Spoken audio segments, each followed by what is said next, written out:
오늘은 당신 때문에 감사하는 삶이라는 제목으로 말씀을 함께 나누겠습니다. 오늘 본문은 여러분 딱 한 절이에요. 한 절이고 특별히 어려울 것 없는 그런 내용입니다. 그러니까 한 번 더 읽어볼까요? 같이 한번 읽어볼게요. 우리는 여러분 모두를 두고 언제나 하나님께 감사를 드립니다. 우리는 기도할 때에 여러분을 기억하고 있습니다.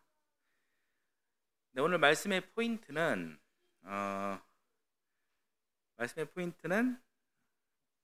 하나님께 감사를 드립니다. 그리고 여러분을 기억하고 있습니다. 오늘은 이 두 가지만 보면 되십니다. 정말 쉽죠? 하나님께 영광을 돌립니다. 그리고 하나님께 감사를 드립니다. 이 말 우리가 살면서 이렇게 많이 하죠. 흔히 쓰는 말들입니다. 교회나 이제 곳곳에서 입버릇처럼 하는 말들인데 정말로 이런 고백을 할 때마다 여러분 하나님께 영광과 감사를 혹시 올리시나요? 그냥 정말 입버릇이어서 그냥 상투적인 것은 아닌가요? 한번 생각해 봅시다. 하나님께 감사드린다라는 말이 정말 진정한 것인지 아니면 자신도 모르게 그냥 입버릇처럼 나오는 상투적인 것인지 한번 오늘 말씀을 들으면서 한번 여러분 모습을 되돌아보시고 한번 생각해 보셨으면 좋겠어요. 오늘 바울의 이 이야기, 우리는 여러분 모두를 두고 하나님께 감사를 드립니다. 이 고백은요, 사실 굉장히 쉬운 그런 말이기도 하지만 사실 쉬운 표현이 아니에요.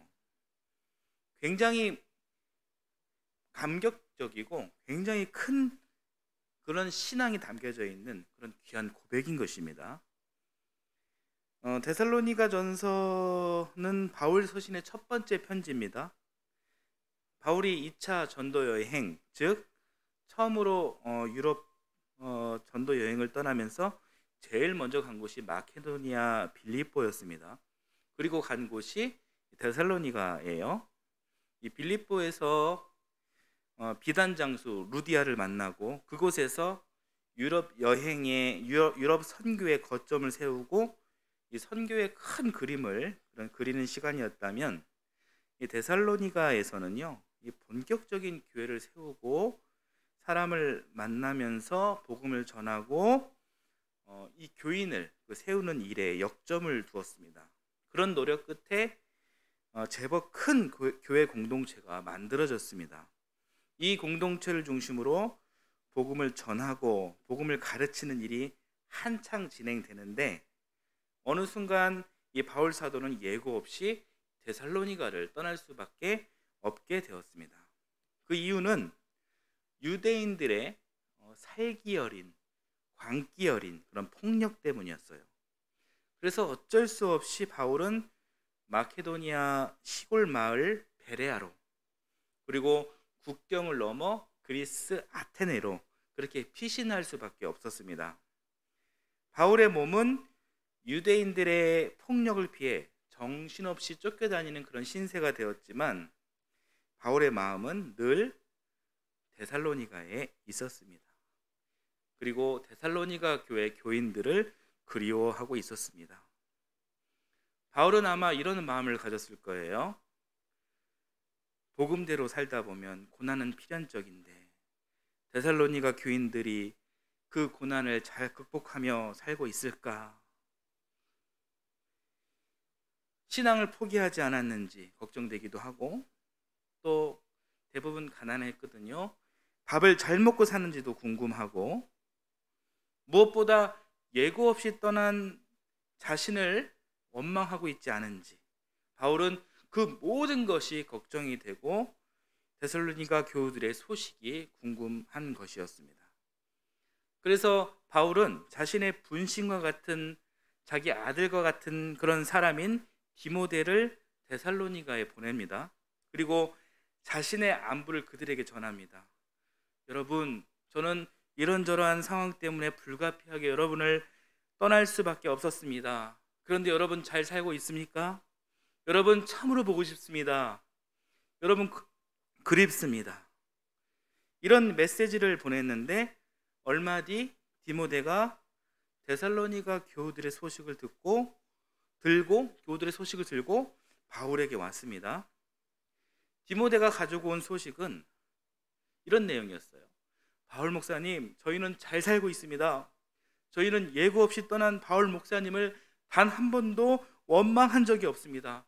그러니까 걱정하지 마십시오. 저희는 고난과 핍박 그 가운데 더 기도하고 더 서로를 위로하며 우리가 뿔뿔이 흩어지지 않고 오히려 더 단단하게 뭉치고 있습니다. 디모데가 이런 소식을 가지고 온 것입니다. 이때 바울의 마음이 어땠을까요? 말로 형용할 수 없는 그런 기쁨과 감사가 넘쳤을 것입니다. 그래서 오늘 본문이 만들어진 것이에요. 오늘 본문, 그래서 참으로 귀한 것이죠. 다시 한번 읽어볼 텐데 우리 지금 이 바울의 심정으로 다시 한번 오늘 본문을 한번 읽어보도록 하겠습니다. 다시 같이 읽겠습니다. 우리는 여러분 모두를 두고 언제나 하나님께 감사를 드립니다. 우리는 기도할 때에 여러분을 기억하고 있습니다. 바울의 마음이 느껴지십니까? 여기서 우리는, 말씀 잠깐 보여주세요. 여기서 우리는 이라는 것은 이 목회자 그룹인 바울과 실라와 디모데를 말하는 것이에요. 우리는 여러분 모두를 두고 언제나 하나님께 감사를 드립니다. 하나님께 영광을 올려드립니다. 바울이 무엇 때문에 감사하고 무엇 때문에 하나님께 영광을 올리는 것인가요?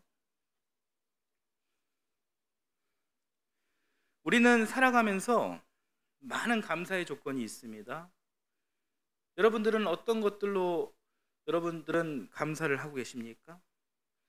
지난 한 주를 한번 되돌아보십시오. 여러분에게 감사가 있었다면 그 조건은 무엇이었습니까? 이유는 무엇이었습니까? 물론 안 그러신 분들도 계시겠지만 보통 사람들의 감사의 조건은 나와 내 가족에게 일어난 일들일 것입니다. 그렇지 않나요? 코로나 델타 변이로 인해 우리나라 확진자 수가 하루 2,000명을 왔다 갔다 하고 일본은 2만 명, 미국은 14만 명, 14만 명 이렇게 확진자 수가 일어난다고 합니다. 이 속수무책으로 퍼져나가는 감염 속도 때문에 전 세계가 지금 난리고 걱정이 이만저만이 아니죠. 이런 상황 속에서 내 몸은 아프지 않은지, 내 가족들 몸은 괜찮은지, 그로 인한 내 사업장, 내 직장에 영향은 없는지 그런 걱정과 그런 기도가 앞섭니다. 맞나요? 그래서 괜찮다면 우리들의 감사 이유가 무엇입니까? 내 가족, 내 부모, 내 자식, 내 사업장, 내 직장이 무탈했기 때문에 감사한 것입니다. 우리는 그런 감사에 익숙합니다. 이런 감사를 이름 짓게 한다면 이기적 감사 이렇게 이야기할 수 있을 것 같아요. 우리는 이기적 감사에 익숙합니다. 나와 내 가족을 위한 감사는 이기적 감사예요. 그렇다고 이기적 감사가 잘못된 것은 아니죠. 절대로 이 감사가 필요 없다거나 잘못됐다라는 뜻이 아니에요. 이기적 감사라고 할지라도 정말 감사할 줄 모르고 감사한 일이 있을 때 감사할 줄 모르고 모든 것이 자기 덕과 자기 노력인 양 교만한 인생을 사는 사람들이 얼마나 많습니까? 그런 면에서 이런 이기적인 감사도 굉장히 소중하고 값진 것이에요. 그런데 제가 왜 굳이 이기적 감사라는 그런 그 생소한 이름 짓기를 하고 또 이상한 논리를 펴서 이런 이야기를 전개하고 있겠습니까? 그것은요, 오늘 말씀의 주인공인 바울 사도의 감사를 더 잘 드러내기 위해서입니다. 바울은 하나님께 감사를 드립니다. 이렇게 고백하고 있습니다. 분명히 감사를 드리는데 바울의 감사의 조건이 무엇입니까? 말씀을 봐볼까요? 2절 초반부 같이 한번 읽도록 하겠습니다. 우리는 여러분 모두를 두고 언제나 하나님께 감사를 드립니다. 바울의 감사의 조건이 무엇입니까? 우리는, 바울과 실라와 디모데, 우리는 여러분 모두를 두고. 저를 한번 따라서 해보실까요? 여러분 모두를 두고. 바울은 이 감사의 조건과 이유가 나를 위한, 내 가족을 위한 그런 이기적인 감사가 아니라 데살로니가 교인들에게 있었던 것입니다. 우리 교회에 있는 이런 예배당 안에 있는 의자, 집기, 이런 어떤 교회에서 이게 헌물해 주셨죠? 참 감사한 일입니다. 우리 교회 간판, 교회에 붙어 있는 시트지 어느 장로님께서 헌물해 주셨어요. 우리 교회 피아노 어떤 교회 집사님께서 헌물해 주셨습니다. 다달이 우리 교회에 헌금해 주시고 또 이렇게 늘 기도해 주시는, 물신양면으로 도와주시는 분들, 그런 분들이 계시죠? 감사합니다. 제가 이렇게 드리는 감사는 정말 진심이에요. 그런데 저의 이 감사는 이기적 감사인 거예요. 제가 무엇을 이렇게 받아가지고 이렇게 드리는 감사라는 것이죠. 그런데 바울이 오늘 본문을 통해 하는 감사는 제가 방금 한 그런 감사의 차원과 다른 것입니다. 바울의 차원은 교인들이 그리스도 예수 안에서 한 형제, 한 자매로 존재하고 그들이 목사인 자신이 부재한 그 상황 속에서도 신앙생활을 잘하고 있는 것 그 자체가 감동이고 그 자체가 감사의 이유가 되는 것입니다. 나와 당신이 어떤 금전적 거래가 있었던 것도 아닙니다. 어떤 물질적 이해관계가 섞여 있는 것도 아닙니다. 나와 당신은 어떤 불가피한 물리적인 상황 때문에 헤어졌습니다. 그래서 당신은 데살로니가에, 나는 그리스 아테네에 각각 지내게 되었습니다. 이곳 아테네에서 당신을 향한 그리움이 쌓이고 당신을 생각하면 정말 하염없이 눈물이 납니다. 그런데 나의 동역자 디모데가 당신의 소식을 전해줍니다. 당신은 지금 데살로니가에서 아주 잘 지내고 있다고 합니다. 보고 싶고 그리운 당신, 그렇게 존재해줘서 감사합니다. 그렇게 신앙을 지켜주셔서 감사합니다. 이 모든 것 하나님께 다 모든 것 영광을 돌려드립니다. 하나님 감사합니다. 제가 바울의 감정에 이입하여 한번 각색을 해보았어요. 이 바울의 감사는 이타적인 감사인 거예요. 한번 따라서 해보실까요? 이타적 감사. 이기적 감사와는 좀 차원이 다름을 좀 느끼시나요? 나와 내 가족으로 인해 감사하는 것이 아니라 다른 사람 때문에 감사한다는 것이죠. 오늘 본문인 1장 2절 말씀, 이 문맥은 전혀 어렵지 않아요. 문장 구조를 분석할 필요도 없어요. 단어 뜻을 어떻게 풀이할 필요도 없습니다. 아주 평범하고 단순합니다. 그러나 우리가 이 편지에 대한, 이 말씀에 대한 상황적 배경에 대한 이해가 있을 때 이 편지에서 나오는 감사의 깊이는 평범한 것이 아니에요. 놀라운 것입니다. 굉장히 깊은 것입니다.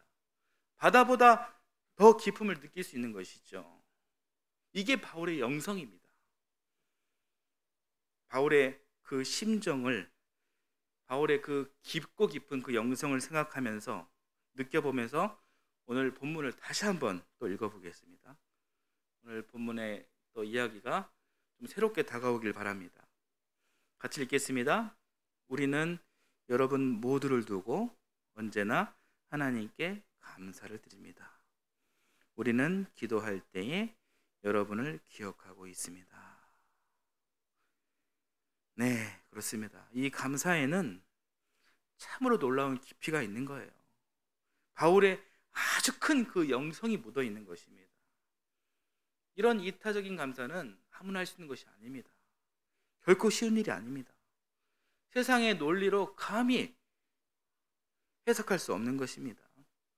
세상 사람들은 말할 것도 없고 같은 신앙 공동체 안에 있고 늘 서로가 격려하고 응원하고 있는 우리들이라지만 사실 남이 잘 되는 일 때문에 감사하는 것이 쉬운 것이 아니에요. 그것이 바로 우리 인간들의 한계인 것이죠. 우리가 사는 곳곳에서 남 잘 되는 꼴을 보기란 그것이 쉬운 일이 아닙니다. 어려운 일이에요. 그런데 타인의 존재와 그 삶의 자체가, 그 존재 자체가 나의 감사의 조건이 된다? 이게 있을 수 있습니까? 논리적으로는 있을 수 있죠. 그러나 그것을 우리 삶에 적용한다라고 했을 때 그것이 결국 쉽지 않은 일들인 것은 자명한 사실입니다. 반성하면서 말씀드리는 것이지만 저부터 그러지 못합니다. 그래서 오늘 말씀을 준비하면서 저부터 반성을 했습니다.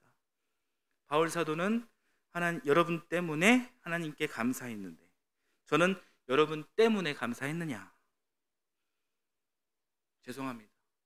그러지 못했습니다. 많은 분들에게 죄송하지만 특히 우리 교회 식구들에게 참 죄송합니다.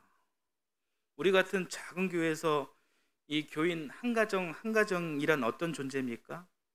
예수님 말씀처럼 정말 이 천하보다 귀한 존재 아닙니까? 이렇게 귀한 사람들, 말로는 우리 교회 개척 멤버들 정말 소중하다, 귀하다, 복덩이다 이렇게 높여드리고 또 하나님께 드린 기도의 열매다 이렇게 하나님께 여러분들을 칭송하며 또 많은 사람들에게 그렇게 소개해 왔지만 오늘 저의 모습을 돌아보니 우리 교인들 때문에 하나님께 감사했던 그런 기억이 솔직히 가물가물합니다. 초라합니다. 몇 명 안 되는 교인들이지만 여러분들이 어떤 사람이냐면은 이 개척교회 섬기겠다고 안양에서 이사 오고 또 서울 청량리에서 이사 오고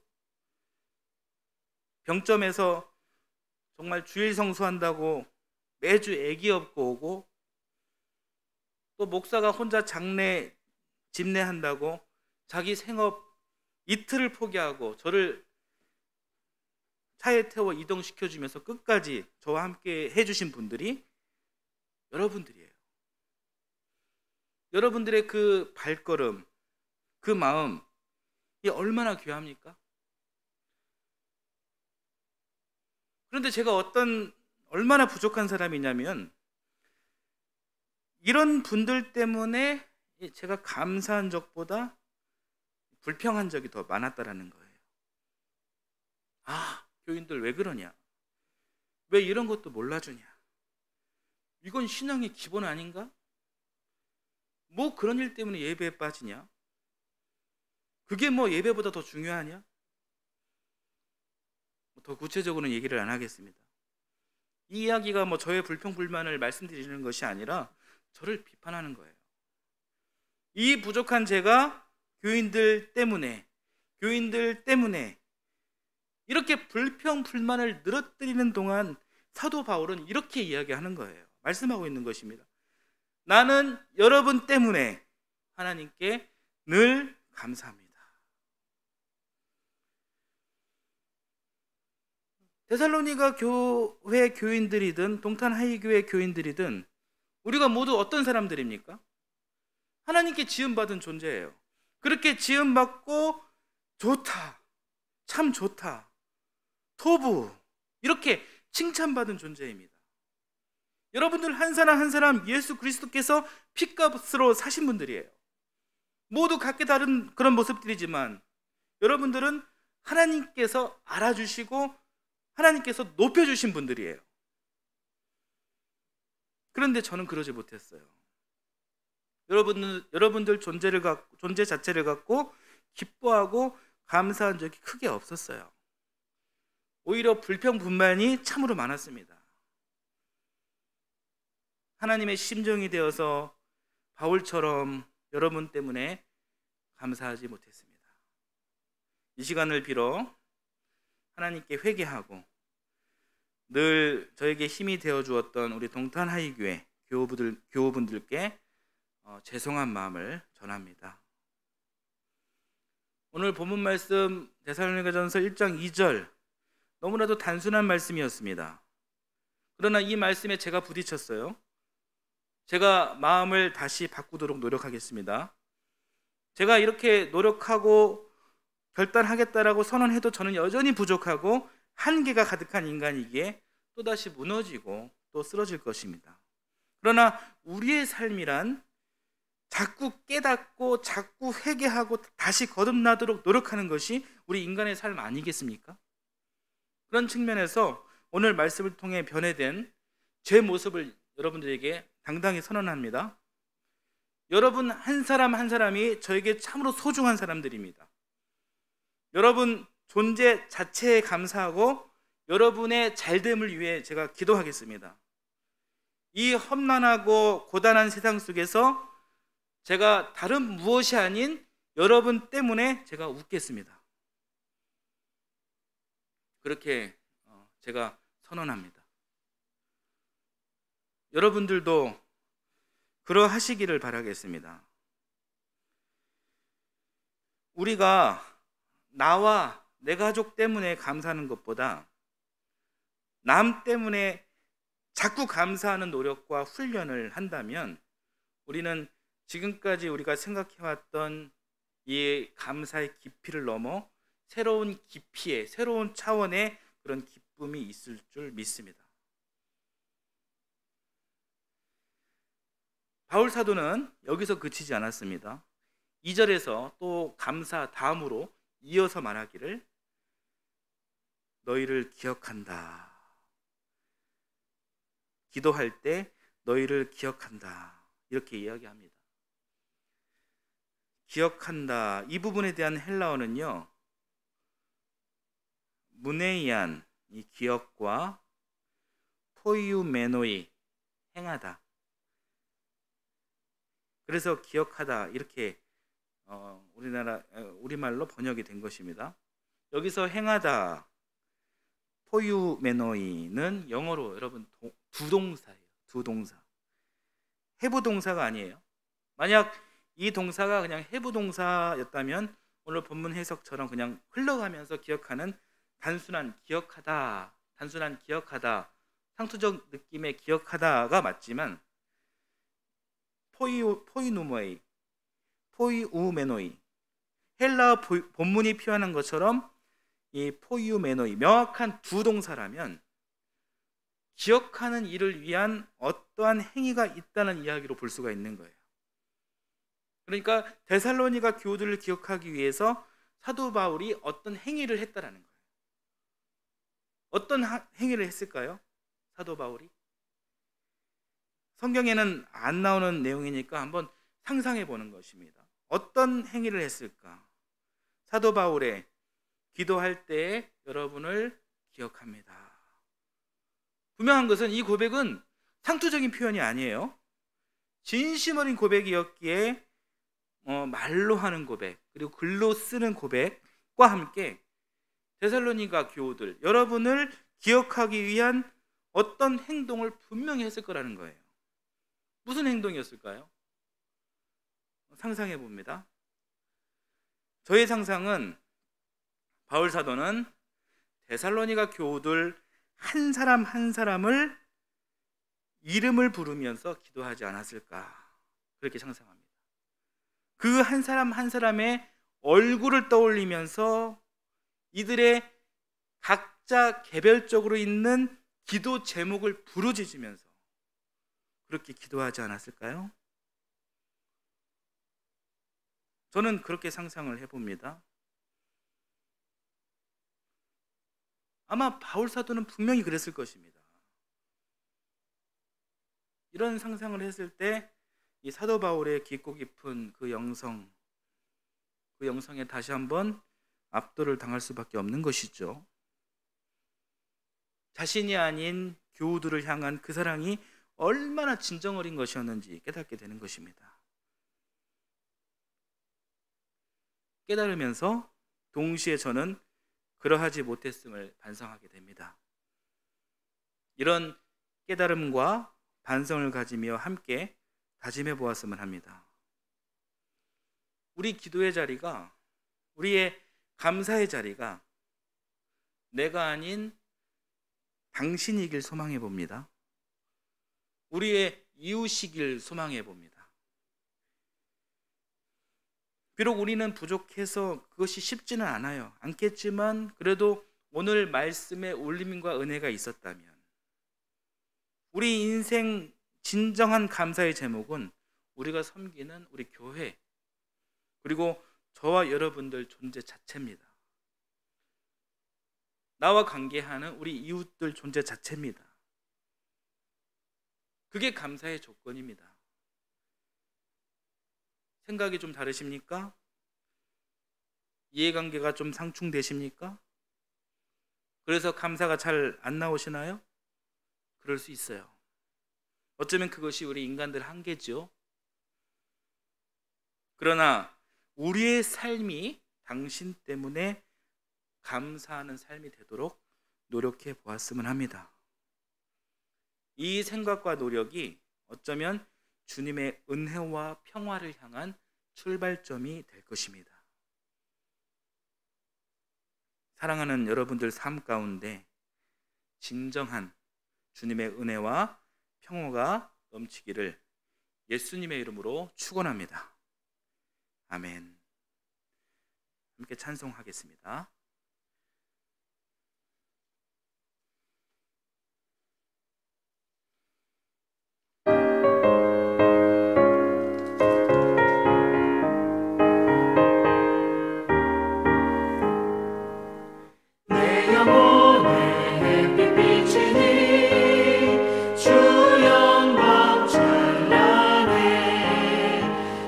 세상 어떤 빛보다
감사합니다. 감사합니다. 이 감사의 고백이 진정한 감사가 되게 하옵소서. 나와 내 가족을 위한 감사를 넘어 남을 위한, 이웃을 위한 감사와 기쁨이 될 수 있도록 저희들을 이끌어 주옵시고 믿음을 허락하여 주옵소서. 우리의 감사가 진정한 예수 그리스도의 은혜와 평화를 향한 출발이 되게 하옵소서. 이 시간 주님의 은혜에 감사하며 귀한 예물을 바칩니다. 이 예물이 쓰이는 곳곳마다 하나님의 정의가 드러나게 하시고 바친 손길 위에도 하나님께서 큰 복으로 충만하게 채워 주옵소서. 감사드리며 예수 그리스도의 이름으로 기도드립니다. 아멘.